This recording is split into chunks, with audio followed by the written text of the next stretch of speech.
All right, well, thank you so much for still watching us. We are going agriculture this morning, and it's essentially because of the declaration by the federal government a few days ago that there's need for a state of emergency in food security in Nigeria.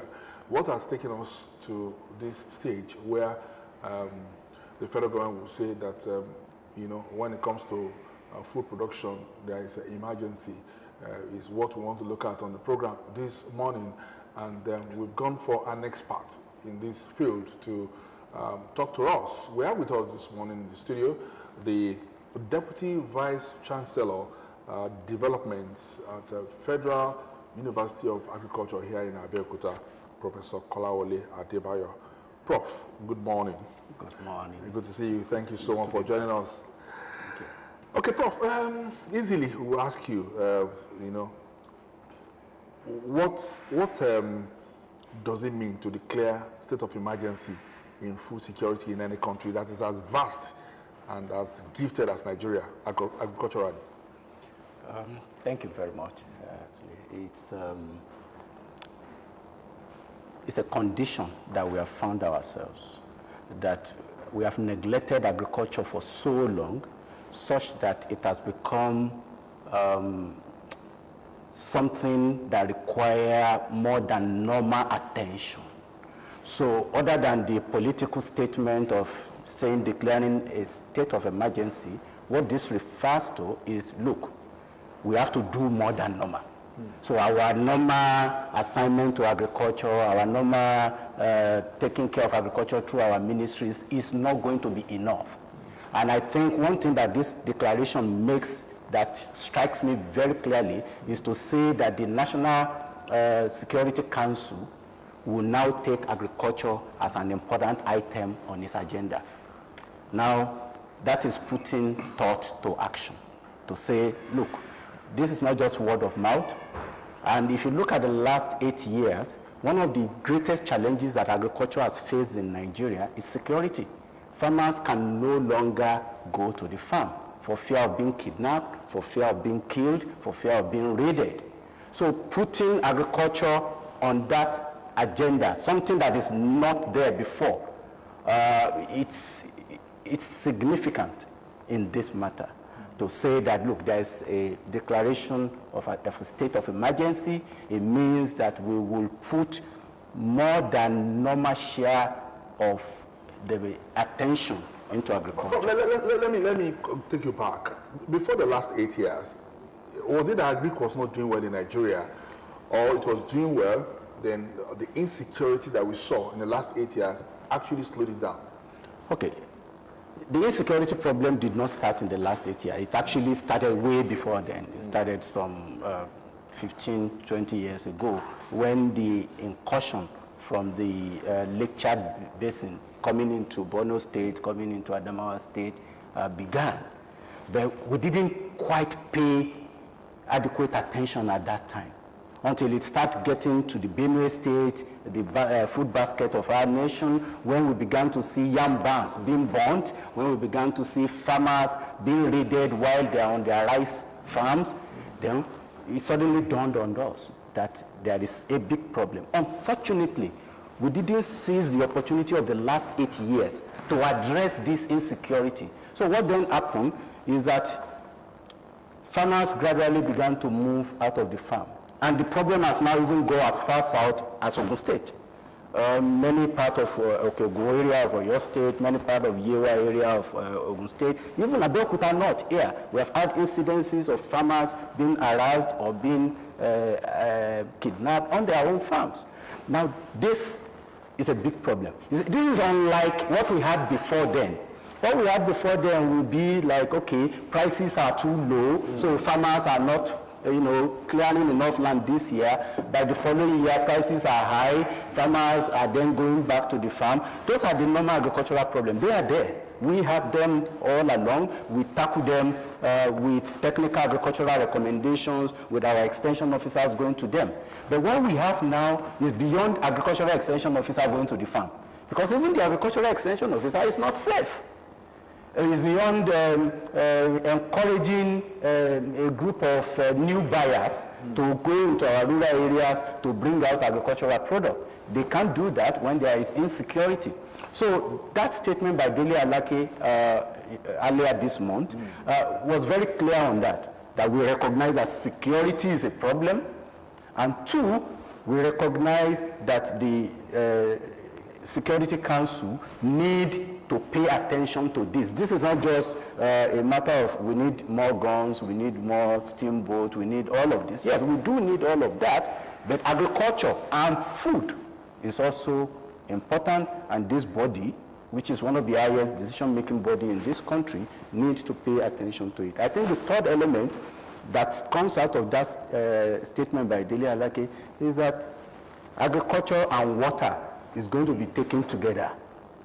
Now, again, this is something that was not there before. The Ministry of Water Resources was there, the Ministry of Agriculture was there. So perhaps this is already signaling to us that agriculture and water are going to go together in this dispensation.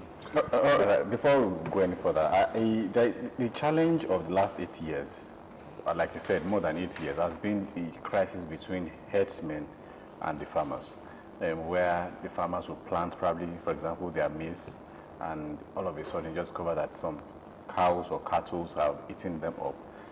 Now, from that statement from the presidential spokesman, he says they are going to be establishing, in collaboration with the state, ranches. Now, how will this solve the problem? You know, there were issues about creating ranches. The presidency back then was not favorably disposed to it. But now they are coming to say we are creating ranches. What is the advantage? Okay. You see, when there is a problem on ground, you bring out a range of solutions. The issue of ranches should have been a no-brainer. However, the approach to ranching is something that we need to talk about. So some of us who are experts in this field are beginning to wait now to say, okay, the first step is that statement. The second statement will be, who are those guys who are going to implement this? Because their worldview, their belief, their background in the agricultural sector would play a big role in how all of these policy statements or all of this statement from the presidency, how it plays out. For instance, are we going to encourage private ranches? In which case, I as an investor could come into a state and say, I need land to establish a ranch. And I would have that land, I would grow my own grasses, I would have my own animal, I would have a business relationship with my environment. Is that what we are talking about? Or are we talking of public ranches where there will be ranches and I can bring in my animal there and pay a token for my animal to be there for some time? We don't know now what that will be. But I would think that before these policy statements are made, some kind of consultations have been made, and that therefore in the days coming, there will be some clearer picture as to how we will implement it. That is actually far more important than the policy statement itself, because we've had policies in the past. And when it comes to implementation, then things begin to waver. So yes, it could be a solution. But what is more important is how are we going to deploy it? And what's the role of the different stakeholders and actors in this process? And please note that ranches can also be raided. So the fact that we have ranches does not mean we have solved all the problem. And this is why I noted specifically that the security architecture is being called to attention to say, look, agriculture is also important. I think there's also another thing about the number of checkpoints, the number of on the roads and so on. All of these are important to our food security. Forms on the part of the federal government. Yeah, for some businesses in the country. Yeah. Agriculture is a complex system. So having one leg solution, particularly at the stage we are now, is not the way out. You need a body of solutions to address a myriad of problems. For instance, yes, you could give tax holiday for big players to come into the agricultural sector. But also you need to fix the infrastructure. I'm glad that transportation was mentioned. Many of our roads are not good enough for agricultural commodity transport. I don't know if you've seen online recently Shagamu Ikorodu Road to Lagos was in the news because of his state. Now, imagine that you are bringing a product from the north to Lagos, and the Lagos-Ibadan Express, because of the challenges of the long bridge, is blocked. The alternative route that you could use, which is even shorter to Mile 12 market, which is a major market on that axis, you could spend hours on that road, and the portion of it that is bad is not even that long. I think it's less than 5 kilometers. That 5 kilometers could make your vehicle stay there for 2 days. And for agricultural commodities, we have to also talk about perishability. Yeah, exactly. So if you are bringing in tomato and you added an extra 24 hours, by the time it gets to the market, the attempt to do cashless policy failed woefully. It's work together. Manpower development is important. What's the role of our extension services? Each state has an agricultural extension service unit. What are they going to do in this setup? A mention was made of the central bank playing some key role in the financing of agriculture. How would that pan out? Are we going to go the same way of NISAR? Are we changing that in any way? Personally, I think that commercial banking is a function of commercial banks. That's a private bank, and therefore central bank should focus more on its fiscal and monetary policy to be favorable towards agriculture. When those policies are favorable, people will naturally gravitate towards agriculture. Now, is it also, should we also say that, because you mentioned the fact that we can't use one line solution. Now, where is the thing to go? We need to be very clear on that. And it's a collection of these coming together at a particular point in time. Now, the other thing that is missing is the element of time. I know that Dele Alake mentioned the issue of farming all year round. We are already in July. For those of us in the south, we are already in the heat of the agricultural season. Our agricultural season starts around March, April. Yeah, okay? So which means this year is already going for us. So if you are bringing seeds and fertilizer for a farmer in Ogun State now, it's rather getting too late. Okay? You will have brought that in March and April. So what will give it to this government that, okay, they came in May and they are just saying this is what we will do. Then we need timeline. So that I, as an investor, could say, okay, if the government is going to do X, Y, and Z in December, then I could come in March. So that kind of timeline is important, particularly for agriculture, which is currently dominantly rain-fed. If we are going to do irrigation, it's not by word of mouth. There's a lot of preliminary activities that needs to go on before irrigation can be functional. They talked about mechanization. Agricultural mechanization, fantastic. But in order to do it, we need the machines, we need the qualified operators to operate the machines. I was actually going to ask that what we have seen over the years is that this insecurity on our farms that we have spoken about largely affects small-scale farmers. Definitely. Not the mechanized farmers. Does it mean that mechanized farming doesn't exist in Nigeria at all? It does exist. And I think the way mechanized farming had come into Nigeria at the moment is that it's almost exclusively private sector operated, driven. And the beautiful thing about that sector is that they have a defined market before even going into their operation. For instance, Chief Obasanjo is one of the biggest farmers in this country. His products already have their end market even before they produce them. You go to Ogere, there's animal care. Yeah. Those products already have markets even before they, go into it. Unlike our smallholder farmers who just go to the farm, finish cultivating, harvest, go to the open market in the hope that somebody will buy. General consumption. General consumption. So that becomes a major difference between a smallholder approach to agriculture. What about the other clients, Paul? Mechanized farming, does it only just target the industries, or it also targets general consumption? It targets every sector. It targets general consumption. What you have, I'm very familiar with the UK system because I happen to have some business relationship there. So you could have a number of smallholder farmers in a particular farming community. They have a mechanization service provider. So none of them actually have their own tractors, their own harvester, so on. Somebody provides that service for a fee, okay?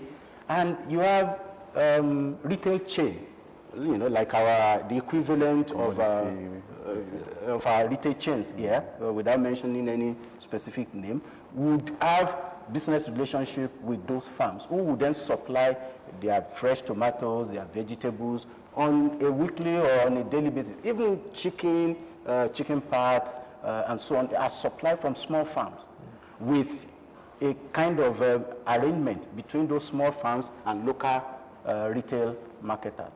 That can also happen here. But it's all guided by government policy. It's all guided by the available infrastructure. It's all guided by the kind of thing that we are trying to do now to say, look, if you are carrying agricultural commodity, all the security architectures in this country have a duty of care to protect you. So if, for instance, I'm bringing day-old chick from Ogere to Kwara State, if any policeman or road safety or anybody stops me on the way, once they confirm that it's day-old chick, they provide me access and security. They don't stop me and keep me for 4 or 5 hours with day-old chicks in the vehicle under the sun. If they do that, there should be penalty. There should be compensation. If I lose, we have had situations where people lose their day-old chick because somebody arrested the vehicle on the road. And what has happened? Nothing. In most cases? In most cases, the security officers are not even identified.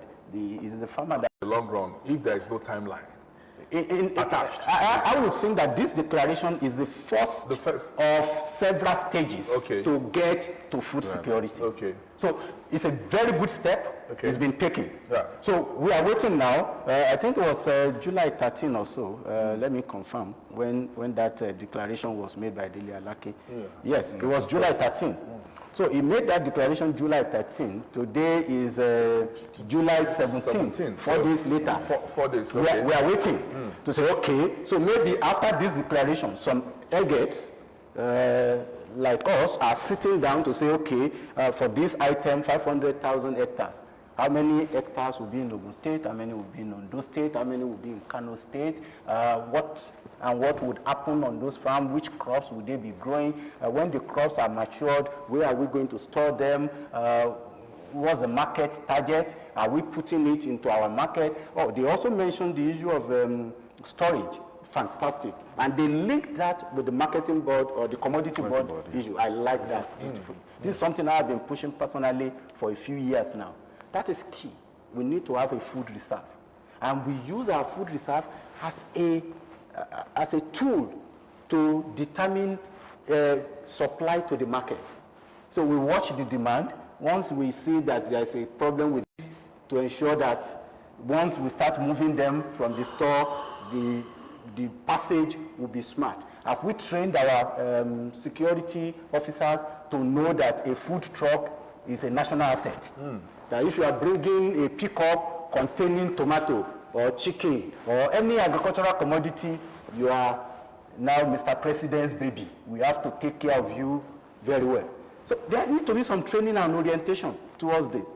So we need a timeline and a lot of people working in tandem with the presidency's vision of this.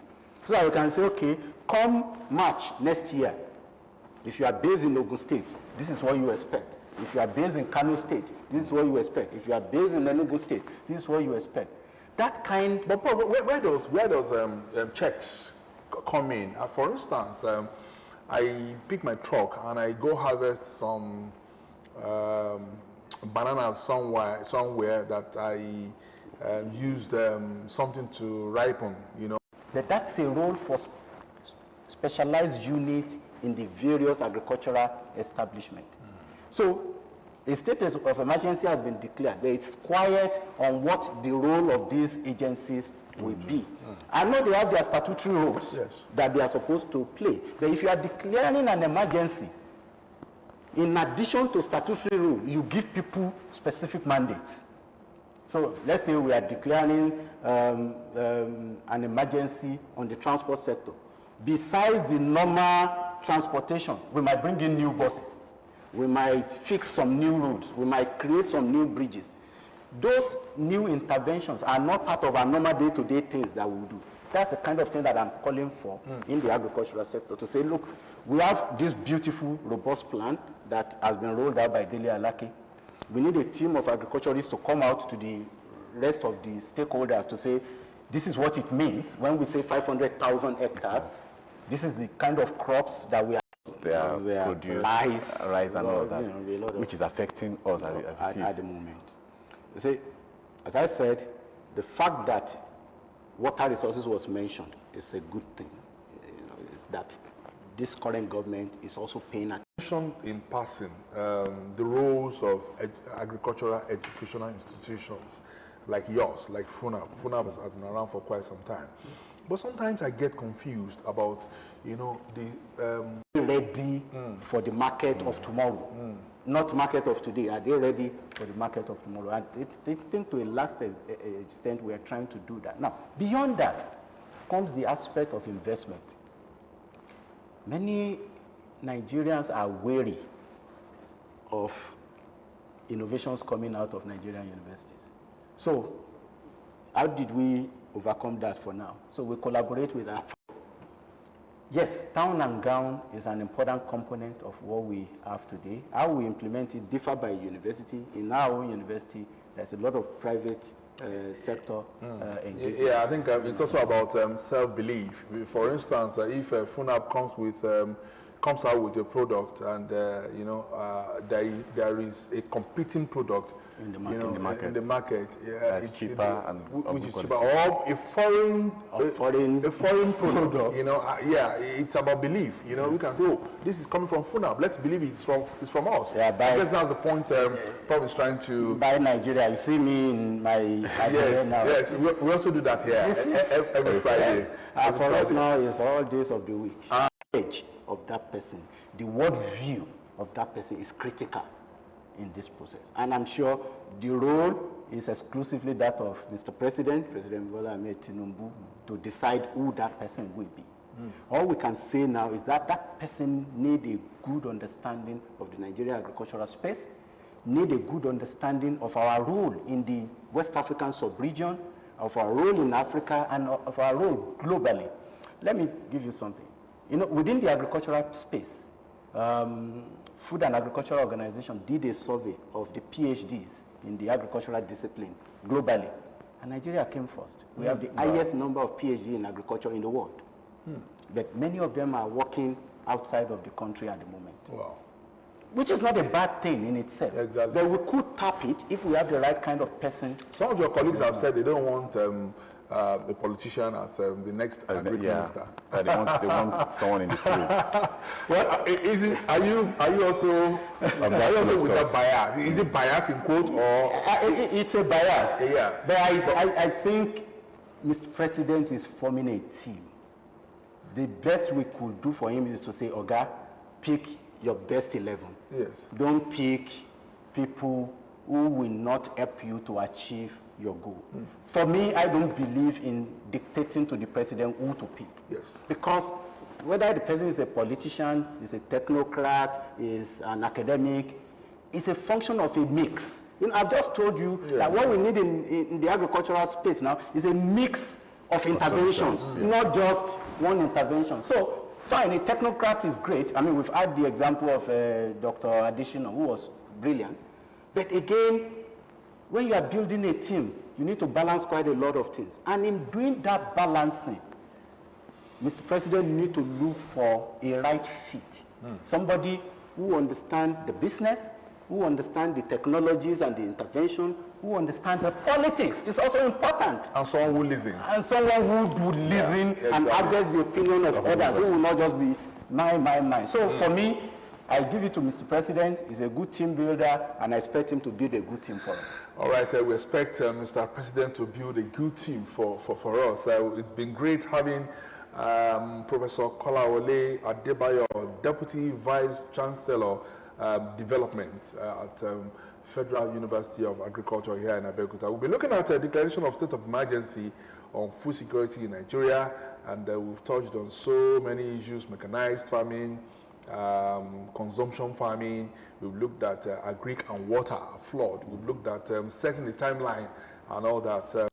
Certainly, when you have Prof in the studio, 1 hour can be enough to talk agriculture. We must thank you so much, Prof. Thank you very so much. much. Thank you so much. We'll take this break. When we come back, it will be another topic on the program New Dawn on OGTV. Stay with us.